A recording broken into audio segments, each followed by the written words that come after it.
दोस्तों, मैं निखिलेश शुक्ल दोबारा हाजिर हूँ आपकी पाठ्य पुस्तक स्पर्श के प्रथम पाठ दुख के अधिकार के साथ। आप लोग को पहले वाले वीडियोस में बताया ही गया था इन सब चीज़ों के बारे में कि दुख का अधिकार किस की कहानी का सार क्या है, दुख का अधिकार शीर्षक क्यों रखा गया है और इसे लिखा किसने है। एक बार फिर से रिमाइंड करा देते हैं आपको कि दुख का अधिकार पाठ को यशपाल जी ने लिखा है और दुख का अधिकार पाठ में यही दिखाया गया है कि दुख का अधिकार गरीब और अमीर को बराबर का होता है और बराबर का होना चाहिए। यही दिखाया गया है इसमें कि गरीब को बहुत से लोग उपहास करते हैं, हंसते हैं, गरीबों का मजाक उड़ाते हैं कि बताइए ये गरीब हैं, इनके यहाँ मृत्यु हुई है लेकिन फिर भी अभी कमाने चले आए हैं। लेकिन उनको समझना होगा कि वो कमाने इसलिए आए हैं क्योंकि उनके घर पे और पैसे नहीं हैं कि वो बिना कमाए अपने घर को चला सकें। तो यही सब चीज़ों को बताने के लिए, यही अनुभूति कराने के लिए ये दुख का अधिकार कहानी लिखी गई है। आइए हम लोग अब इसे आगे पढ़ते हैं। मनुष्यों की पोशाकें उन्हें विभिन्न श्रेणियों में बांट देती हैं। प्रायः पोशाक ही समाज में मनुष्य का अधिकार और उसका दर्जा निश्चित करती है। वह हमारे लिए अनेक बंद दरवाजे खोल देती है, परंतु कभी ऐसी भी परिस्थिति आ जाती है कि हम ज़रा नीचे झुककर समाज की निचली श्रेणियों की अनुभूति को समझना चाहते हैं। उस समय यह पोशाक ही बंधन और अड़चन बन जाती है। जैसे वायु की लहरें कटी हुई पतंग को सहसा भूमि पर नहीं गिर जाने देती, उसी तरह खास परिस्थितियों में हमारी पोशाक हमें झुक सकने से रोके रहती है। पहले अनुच्छेद में ये बता रहे हैं कि मनुष्यों की पोशाकें उन्हें विभिन्न श्रेणियों में बांट देती हैं। पोशाक का अर्थ है कपड़े। जो कपड़े हम पहनते हैं उसे हमें अलग अलग बांट देती हैं। कैसे बांट देती हैं? आप टाई और कोट वगैरह पहन के निकलते हैं तो आपको लोग जेंटलमैन बोलते हैं और कहेंगे हाँ ये बड़े घर से आ रहे हैं। लेकिन आप वहीं फटे पुराने कपड़े पहन लीजिए, कहेंगे अरे ये तो बहुत गरीब है, इसके पास कपड़े भी नहीं है। हो सकता है आपको होटल में घुसने से मना कर दिया जाए। आपने कक्षा 6 में जो पढ़ा था ईश्वर चंद विद्यासागर जी के बारे में, तो उनमें भी यही कहानी थी कि वो बहुत पहले ऐसे ही पोशाक पहन के गए थे तो उनको होटल्स में जाने के लिए मना कर दिया गया था। तो पोशाकें बहुत कुछ बताती हैं, अर्थात कपड़े बहुत कुछ बताती हैं, श्रेणियों में बांटती हैं। इसीलिए आपके स्कूल में या सभी स्कूलों में ड्रेस अलाउ किया जाता है, ड्रेस पहनाया जाता है। ड्रेस पहनाने के पीछे उद्देश्य यही होता है कि एक तरीके का ड्रेस रहेगा तो बच्चों में असमानता नहीं होगी। आप इस घर से आ रहे हैं गरीब घर से या आप अमीर घर से आ रहे हैं, ये नहीं दिखाई देगा। वरना ड्रेस हटा देने पे जो बच्चा अमीर घर से आ रहा है वो बहुत अच्छे कपड़े पहनेगा। जो गरीब परिवार से है उसके पास उतने अच्छे कपड़े नहीं रहेंगे तो वो अच्छा कपड़ा पहन के नहीं आएगा तो उसमें एक हीन भावना जन्म लेगी। फिर वो पढ़ाई नहीं कर पाएगा, उसके दिमाग में यही चलेगा यार ये तो अमीर हैं और मैं गरीब हूँ, मेरे पास है नहीं, मैं कैसे पढ़ पाऊँगा। इस तरीके से उसमें हीन भावना आ जाएगी। इसी हीन भावना को ख़त्म करने के लिए, इसी समानता को लाने के लिए स्कूलों में ड्रेस सिस्टम लगाया जाता है। इसीलिए आप लोग को कहा जाता है कि आप ड्रेस पहन के आइए, स्कूल का जो ड्रेस है।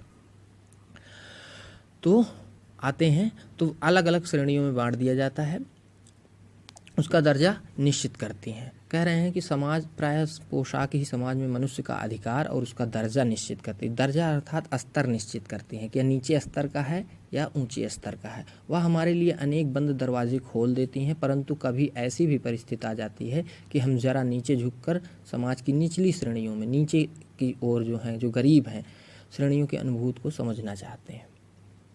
उस समय यह पोशाक ही बंधन और अड़चन बन जाती है। अर्थात कह रहे हैं कि यदि हम टाई बेल्ट पहन के उसके बाद किसी गरीब स्लम बस्ती में जाएं तो वहाँ हमें अड़चन ये होने लगती है कि हर आदमी देखने लगेगा कितना अमीर होकर के यहाँ क्या करने आया है। तो कभी कभी वो पोशाकें, वो कपड़े अड़चन भी डालती हैं। जैसे वायु की लहरें कटी हुई पतंग को सहसा भूमि पर नहीं गिरने देती। कह रहे हैं कि जैसे हवाएं चलती रहें तो कटी हुई पतंग उस हवा के माध्यम से उड़ती जाती है, नीचे नहीं गिर पाती है। उसी तरह जब हम अच्छे कपड़े, बहुत ही महंगे कपड़े पहन लेते हैं तो हमें झुकने पर से वो रोकती हैं, वही कपड़े रोकते हैं झुकने से। अरे यार, मर्सिडीज से जाएंगे और स्लम बस्ती में कैसे जाएं, इतने महंगे कपड़े पहन के और स्लम बस्ती में कैसे जाएं। तो वो कपड़े रोकते हैं हमें। आगे कह रहे हैं, बाज़ार में फुटपाथ पर कुछ खरबूजे डलिया में और कुछ ज़मीन पर बिक्री के लिए रखे जान पड़ते थे। खरबूजों के समीप एक अधेड़ उम्र की औरत बैठी रो रही थी। खरबूजे बिक्री के लिए थे, परंतु उन्हें खरीदने के लिए कोई कैसे आगे बढ़ता। खरबूजों को बेचने वाली तो कपड़े में मुंह छिपाए, सिर को घुटने पर रखे फफक फफक कर रो रही थी। कहानी शुरू करते हैं और बता रहे हैं कि बाज़ार में फुटपाथ पर कुछ खरबूजे डलिया में और कुछ ज़मीन पर बिक्री के लिए रखे थे। फोटो में आप देख सकते हैं, कुछ डलिए में रखे हैं, कुछ ज़मीन पे रखे हुए हैं। खरबूजे के समीप एक अधेड़ उम्र की औरत बैठी रो रही थी। अधेड़ अर्थात जो ना तो वृद्ध हुई है और ना अभी छोटी है, तो उसको अधेड़ कहते हैं। अर्थात 40-45 साल की उम्र की व्यक्ति की औरत, तो वो अधेड़ उम्र होती है। आधी उम्र, अधेड़ का मतलब होता है आधा, आधी उम्र। आधी उम्र किसको कहते हैं कि 100 साल की ज़िंदगी मानी जाती है मनुष्य की, तो 100 साल की ज़िंदगी में 50 वर्ष अधेड़ की होती है, आधी होती है। तो अधेड़ उम्र की वो औरत थी, 50 साल की, 50-55 जो भी, तो उसको अधेड़ कहते हैं। खरबूजे बिक्री के लिए रखे थे, परंतु उन्हें खरीदने के लिए कोई कैसे आगे बढ़ता। अब कैसे कोई आगे आए, उससे कैसे खरबूजे ले, क्यों आगे नहीं आ रहा है? क्योंकि खरबूजों को बेचने वाली तो कपड़े में मुंह छिपाए, सिर को घुटने पर रखे, सिर को ऐसे रख करके, देखिए अब चित्र में बना हुआ है, मुंह में छिपाए, सिर को घुटने पे रखे फफक फफक कर रो रही थी। बहुत ही अधिक वो रो रही थी, लेकिन फफक फफक कर अर्थात आवाज़ें ना निकले, जिसमें आवाज़ जब नहीं निकलती है और आप लगातार आहें भर भर के रोते हैं तो उसको फफक फफक कर रोना कहते हैं। पड़ोस की दुकानों के तख्तों पर बैठे या बाजार में खड़े लोग घृणा से उसी स्त्री के संबंध में बात कर रहे थे, और दूसरी दुकानों पर तख्तों पर बैठे, तख्त कहते हैं लकड़ी के बने बेड को, जो लकड़ी का पूरा लकड़ी का ही रहता है, उसमें कहीं भी और कुछ नहीं लगा रहता है, लकड़ी की चीज़ें लगी रहती हैं, तो वो तख्त बोला जाता है। तो पड़ोस की दुकान के तख्तों पर, जो बगल की दुकान थी उसके तख्त पर, पड़ोस यानी बगल की, जो लोग थे वो घृणा से उसी स्त्री के संबंध में बात कर रहे थे। घृणा से यानी वो उससे घृणा कर रहे थे और कह रहे, उसी के संबंध में बातें किए जा रहे थे। उस स्त्री का रोना देखकर मन में एक व्यथा सी उठी, पर उसके रोने का कारण जानने का उपाय क्या था। फुटपाथ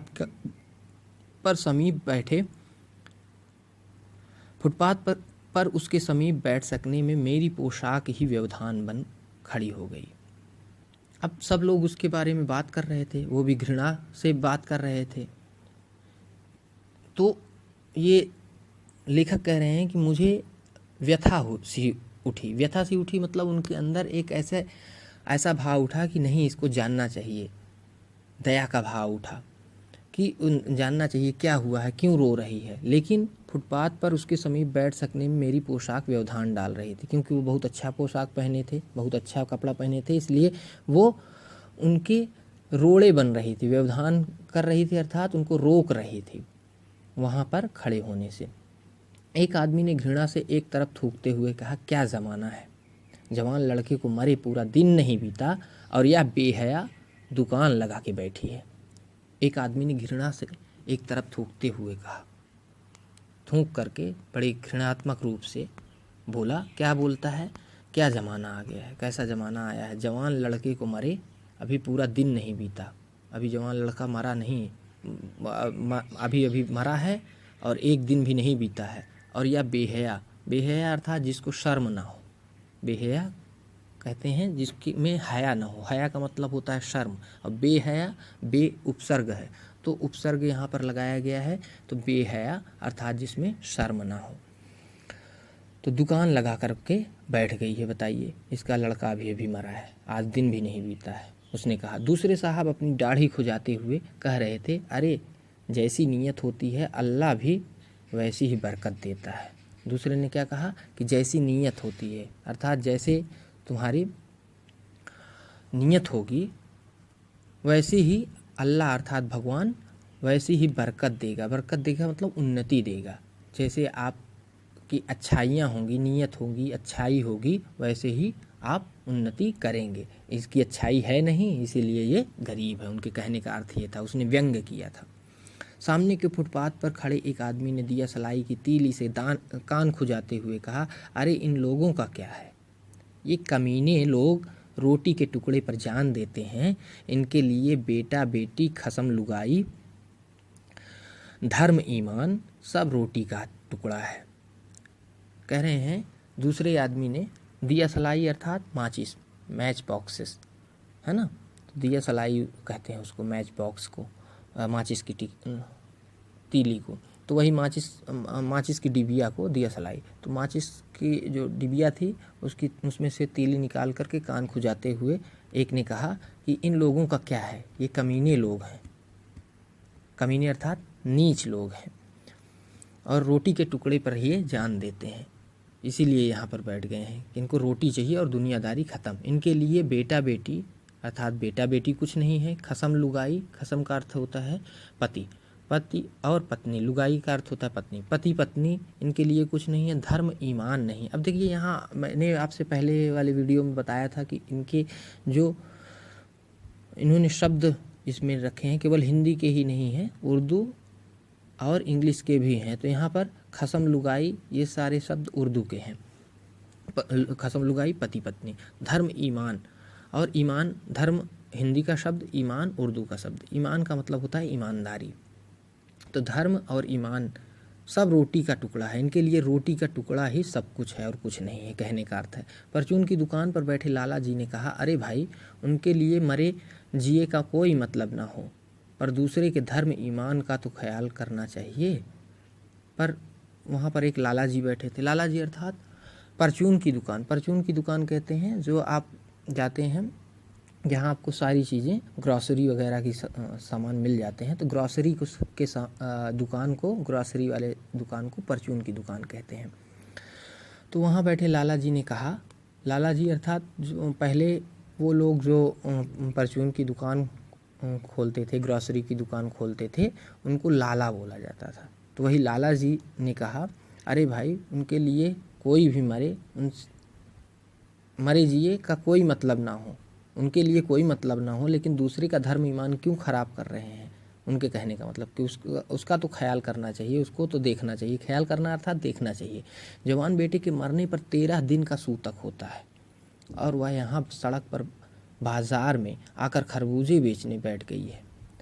1000 आदमी, ये 1000 जा के नीचे जो बिंदु है, खरबूजे जा के नीचे बिंदु है, ये सब नुक्ता हैं, इसको आप देखते रहिए। तो 1000 आदमी आते जाते हैं, कोई क्या जानता है कि इसके घर में सूतक है, कोई इसके खरबूजे खा ले तो इसका ईमान धर्म कैसे रहेगा, क्या अंधेर है। तो लाला जी क्या कह रहे हैं, कह रहे हैं कि कोई भी व्यक्ति मरता है या जवान बेटा मरता है तो 13 दिन का सूतक होता है। सूतक कहते हैं अपवित्रता को, अर्थात उस समय कोई भी पवित्र काम नहीं होते हैं, वो घर अपवित्र रहता है, वहाँ पर कोई जाता नहीं है, तो उसको सूतक कहते हैं। तो 13 दिन तक सूतक होते हैं, और वो यहाँ सड़क पर बाज़ार में आकर खरबूजे बेचने बैठ गई है। बताइए, इसके यहाँ सूतक है और ये खरबूजे बेच रही है। अब कोई आदमी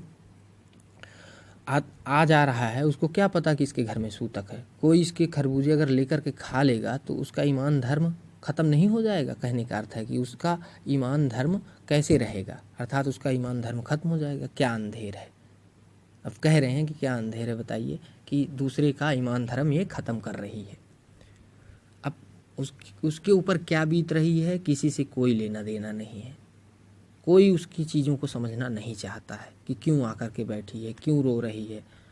और खरबूजे बेच रही है। कोई समझना नहीं चाहता, बस सब आलोचना कर रहे हैं, उसकी ज़बरदस्त आलोचना कर रहे हैं। पास पड़ोस की दुकानों से पूछने पर पता लगा कि कोई 23 बरस का जवान लड़का था। घर में उसकी बहू और पोता पोती हैं। लड़का शहर के पास 1.5 बीघा भर ज़मीन में कछियारी करके परिवार का निर्वाह करता था। खरबूजों की डलिया बाजार में पहुंचाकर कभी लड़का स्वयं सौदे के पास बैठ जाता, कभी माँ बैठ जाती। तो इसमें बता रहे हैं कि अब उसके बारे में बता रहे हैं, लड़के के बारे में कि क्या हुआ था। तो अब इसमें बता रहे हैं कि पास पड़ोस की दुकान में जब पूछा गया, उन्होंने पूछा लेखक ने, तो पता लगा कि कोई 23 बरस का अर्थात 23 साल का जवान लड़का था। उसकी एक बहू भी थी, अर्थात उसकी एक पत्नी थी, पोता पोती थे। बहू अर्थात पत्नी उस बच्चे की, बुढ़िया के बच्चे की पत्नी थी, और पोता पोती भी उसके थे। तो लड़का शहर के पास 1.5 बीघा ज़मीन में कछियारी करके परिवार का निर्वाह करता था। 1.5 बीघे ज़मीन लिया था। ज़मीन के नाप को बीघे में नापा जाता है, तो इसलिए उसको 1.5 बीघे बोल रहे हैं। तो 1.5 बीघे ज़मीन उन्होंने लिया था और कछियारी करता था। कछियारी करने का मतलब जिसमें तरबूज और खरबूजे आदि बोए जाते हैं, खीरे ककड़ी आदि बोए जाते हैं, उसको कछियारी कहते हैं। तो कछियारी करके परिवार का निर्वाह करता था, अर्थात परिवार चलाता था। खरबूजों की डलिया बाहर जा कर के बेच भी आता था। स्वयं सौदे के पास बैठ जाता था। बाजार में पहुंचकर कभी लड़का स्वयं सौदे के पास बैठ जाता। सौदे के पास बैठ जाता था, अर्थात जहाँ से लेन देन होता है। सौदा अर्थात लेन देन। कभी माँ बैठती थी, अर्थात जहाँ खरबूजा बेचा जाएगा वहीं पे बैठते थे। लड़का परसों सुबह मुंह अंधेरे बेलों में से पके खरबूजे चुन रहा था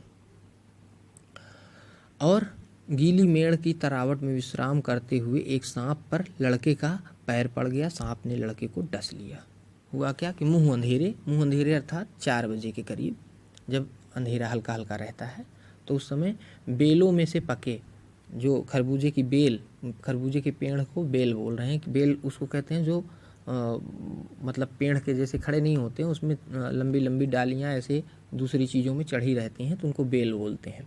तो उसी खरबूजे के पेड़ से वो खरबूजे चुन रहा था, अर्थात तोड़ रहा था। और गीली मेड़ उसको कहते हैं जब किसी चीज़ पेड़ पौधे आदि आप छोटे छोटे लगाते हैं तो उनके ऊपर जो मिट्टियाँ ऊपर से लगा देते हैं, तो मिट्टियाँ ऊंची हो जाती हैं जिससे वो सड़ने ना पाएँ, तो उनको मेड़ बोलते हैं। या आप देखते होंगे कि 2 खेतों को बांटने के लिए जो बीच में मिट्टी की एक छोटी सी दीवार बनाई जाती है, वो मेड़ है। तो गीली मेड़ की तरावट में विश्राम करते हुए एक सांप पर लड़के का पैर पड़ गया और इसी के कारण वो मर गया। उसको उस सांप ने डस लिया था। लड़के की बुढ़िया माँ बावली होकर ओझा को बुला लाई, और ये बुढ़िया माँ जो वहाँ बैठी थी वो बावली हो गई। बावली अर्थात पागल होकर के। उस समय कुछ सूझता नहीं है, भाई बच्चे को सांप काटा था तो वो उससे डिस्टर्ब हुई थी, तो बावली हो गई थी, कुछ समझ में नहीं आया, तो ओझा को बुला लाई। ओझा कहते हैं जो भूत प्रेत सांप आदि को झाड़ फूंक के द्वारा ठीक करते हैं, तो उनको ओझा कहते हैं। तो ओझा को बुला लाई। झाड़ना फूंकना हुआ, नागदेव की पूजा हुई। पूजा के लिए दान दक्षिणा चाहिए। घर में जो कुछ आटा और अनाज था दान दक्षिणा में उठ गया। और कह रहे हैं कि ओझा जी ने सब कुछ खा लिया, सब कुछ ले लिया। किससे? झाड़ फूंक के द्वारा कि दान दक्षिणा देना है, नाग जी की पूजा करिए तभी ये ठीक होगा, लेकिन हुआ कुछ नहीं। माँ, बहू और बच्चे भगवाना से लिपट लिपट कर रोए। भगवाना अर्थात वह लड़के का नाम भगवाना था। तो आखिरकार वो मर गया और माँ, बहू और बच्चे सभी लोग लिपट लिपट कर रोए, पर भगवाना जो एक दफे चुप हुआ तो फिर ना बोला। अर्थात मर गया तब कैसे बोलेगा, चुप हुआ अर्थात शांत हो गया। सर्प के विष ने उसका सब बदन काला पड़ गया था। सर्प का जो विष उससे लगा उससे पूरा का पूरा उसका बदन अर्थात शरीर काला पड़ गया था। जिंदा आदमी नंगा भी रह सकता है, परंतु मुर्दे को नंगा कैसे विदा किया जाए? उसके लिए जो तो बजाज की दुकान से नया कपड़ा लाना ही होगा, चाहे उसके लिए माँ के हाथों की छन्नी ककना ही क्यों ना बिक जाए। तो हुआ क्या कि जिंदा आदमी, अब यहाँ पर ये व्यंग कर रहे हैं व्यंग क्या कर रहे हैं कि जिंदा आदमी नंगा रह सकता है, कितने लोग हैं जिनको कपड़े नहीं मिल रहे हैं, लेकिन मुर्दे के लिए नया कपड़ा लाया जाता है। आप लोग भी देखते हैं जो मर जाते हैं उनको नए कपड़े में से ही ले जाते हैं। तो वही व्यंग कर रहे हैं कि मुर्दे के लिए नंगा को कैसे नंगा विदा किया जा सकता है, कैसे भेजा जा सकता है। उसके लिए तो बजाज की दुकान, तो जहाँ कपड़े बेचे जाते थे उनको बजाज बोला जाता था। इसीलिए देखिए बजाज जो स्कूटर चलती है, उनके पिताजी लोग बहुत पहले कपड़े की दुकान रखते थे, इसीलिए उसको बजाज बोलते थे।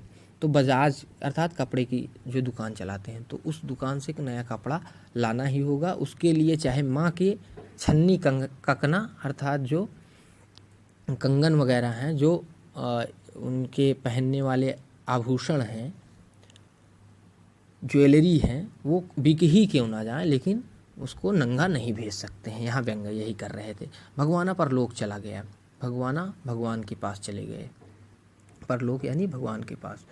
तो घर में जो कुछ चूनी भूसी थी, चूनी भूसी अर्थात जो थोड़ा बहुत खाना था, उसे विदा करने में चली गई, अर्थात भगवाना को ही विदा करने में सब कुछ खत्म हो गया। बाप नहीं रहा तो क्या, लड़के सुबह उठते ही भूख से बिलबिलाने लगे। अब भाई पिता नहीं है ठीक है, लेकिन छोटे बच्चे क्या है, बड़े लोग तो अपना सह लेते हैं, लेकिन छोटे बच्चे तो खाने से भूख लगेगी तो चिल्लाने लगते हैं, तो वही बिलबिलाने लगे अर्थात चिल्लाने लगे। दादी ने उन्हें खाने के लिए खरबूजे दे दिए, लेकिन बहू को क्या देती। अब दादी ने उनको तो खरबूजे दे दिए, लेकिन अब बहू को क्या देती। बहू का बदन बुखार से तवे की तरह तप रहा था। अब बहू इतना रोई, अर्थात वो भगवाना की पत्नी इतना रोई कि उसको बुखार हो गया, और बुखार इतना ज़्यादा था कि तवे की तरह तप रहा था। तवा अर्थात जिसमें रोटी सेंकी जाती है, जब आप देखते हैं कि रोटी के लिए जब वो तवा गर्म होता है, तो वही कह रहे हैं कि उतना ही गर्म था जितना तवा गर्म होता है, जो रोटी को सेकने वाला पात्र जितना गर्म होता है। अब बेटे के बिना बुढ़िया को दुअन्नी चवन्नी भी कौन उधार देता। अब बेटा नहीं था तो कोई उधार भी नहीं देगा। दुअन्नी चवन्नी अर्थात छोटा सा भी रकम, छोटे से भी पैसे को अब कोई उधार नहीं देगा, क्योंकि उधार आदमी तभी देता है जब जानता है कि पैसा मुझे मिल जाएगा बाद में।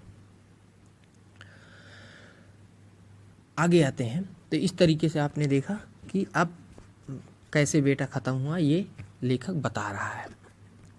बुढ़िया रोते रोते और आंखें पोंछते पोंछते भगवाना के बटोरे हुए खरबूजे डलिया में समेटकर बाजार की ओर चली, और चारा भी क्या था।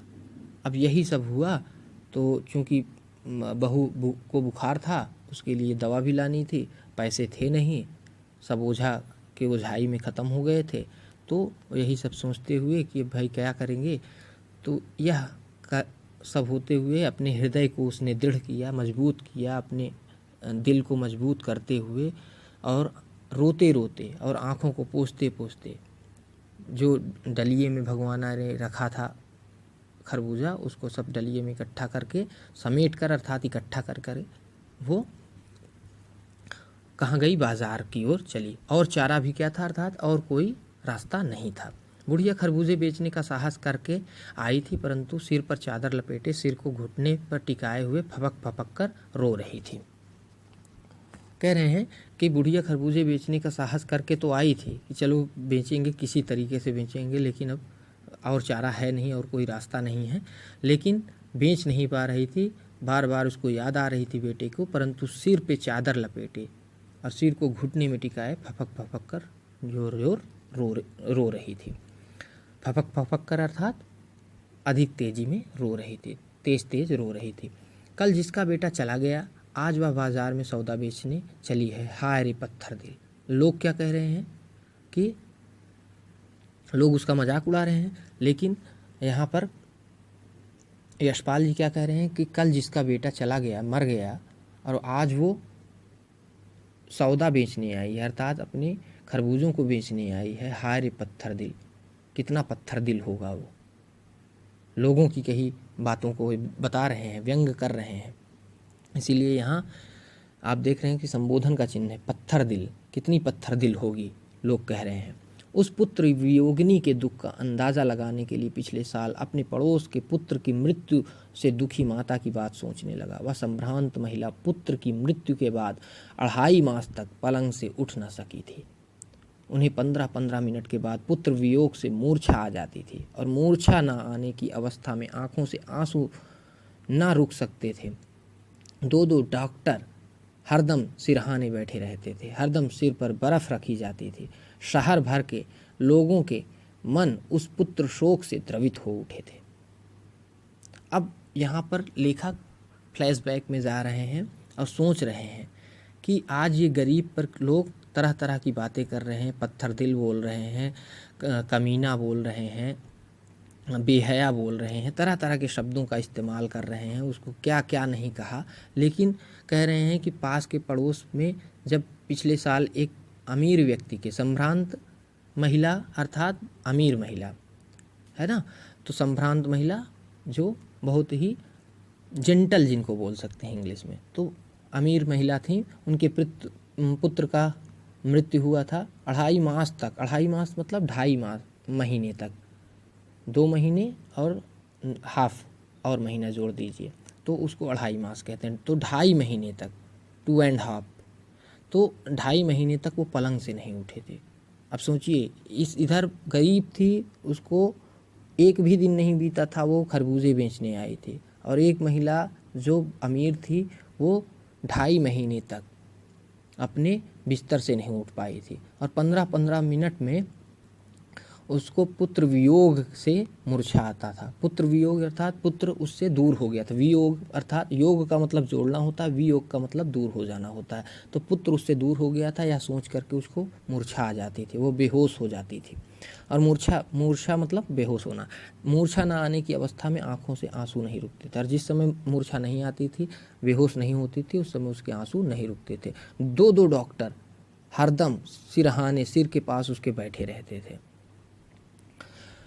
हरदम सिर पर बर्फ रखी जाती थी। मतलब इस तरीके से लोग उनकी देखभाल कर रहे थे।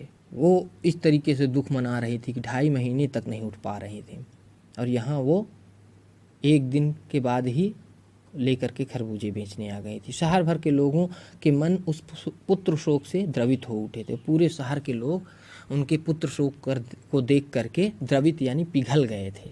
द्रवित होना यानी पिघल जाना, तो पिघल गए थे कि बताइए पुत्र मर गया, क्या दुख है, बताइए इस औरत को कितना दुख है। अब उस औरत को कितना दुख है आदमी नहीं देख रहा है, इस औरत को कितना दुख है देख रहा है। जैसे अभी आप लोग देखे हैं कि सुशांत सिंह राजपूत एक एक्टर ख़त्म हुए, पूरी भारत में तरह तरह के लोग दुखी हुए, तरह तरह के पोस्ट आए, ट्विटर्स आए, फेसबुक पोस्ट आए, व्हाट्सएप पोस्ट आए, तो इस तरीके से लोगों ने दुख बांटा। लेकिन जब गरीब किसान मरता है, उसकी फसल बेकार हो जाती है, आत्महत्या कर लेता है, तो कोई उसके शोक के लिए एक पोस्ट भी नहीं निकालता है। ना ट्विटर पर देखेंगे, ना पोस्ट फेसबुक पर देखेंगे, ना इंस्टाग्राम पर देखेंगे, ना व्हाट्सएप पे देखेंगे। तो यही होता है अमीरी का शोक और गरीबी का शोक। उसी को दिखाने का प्रयास कर रहे हैं कि देखिए, एक के लाचारी ने उसको इस तरीके से पत्थर दिल बनाया है कि आज वो बेचने के लिए आई है, एक दिन भी नहीं हुआ, और दूसरे की अमीरी के कारण भी ये होता है। तो जब मन को सूझ का रास्ता नहीं मिलता तो बेचैनी से कदम तेज़ हो जाते हैं। उसी हालत में नाक ऊपर उठाए राह चलतों से ठोकरे खाता मैं चला जा रहा था, सोच रहा था। और कह रहे हैं कि मन को सूझ का रास्ता नहीं मिलता तो बेचैनी से कदम तेज़ हो जाते हैं। जब कोई रास्ता नहीं सूझता है तो आदमी तेज़ चलने लगता है, बेचैनी होने लगती है, उसको परेशानी होने लगती है।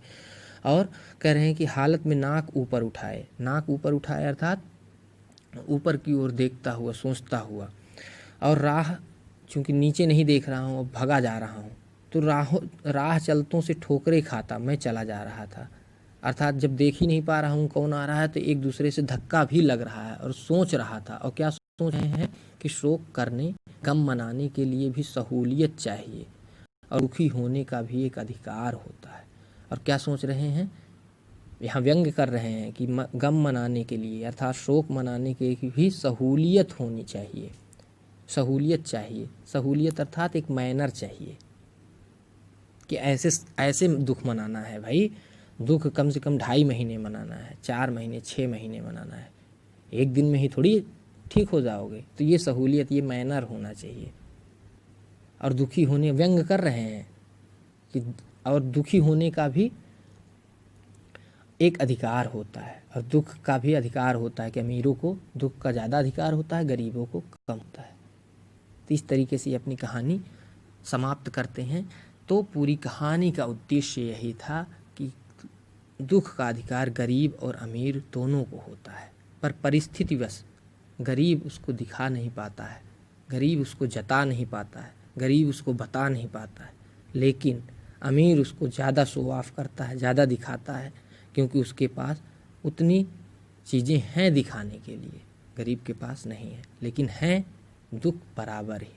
तो दुख के अधिकार दोनों के समान है, ये बता रहे हैं। पूरी कहानी का उद्देश्य यही है कि दुख का अधिकार दोनों को समान है, ये आप अनुभूति करिए और जो गरीब हैं उन पर भी थोड़ी रहम करिए, उन पर भी थोड़ी दया करिए और ऐसे ही उनको अपमानित मत करिए। आशा है आप लोगों को समझ में आया होगा। आगे इसके प्रश्नोत्तर को आपको पीपीटी के माध्यम से दे देंगे और अभी के लिए यही बहुत है। धन्यवाद।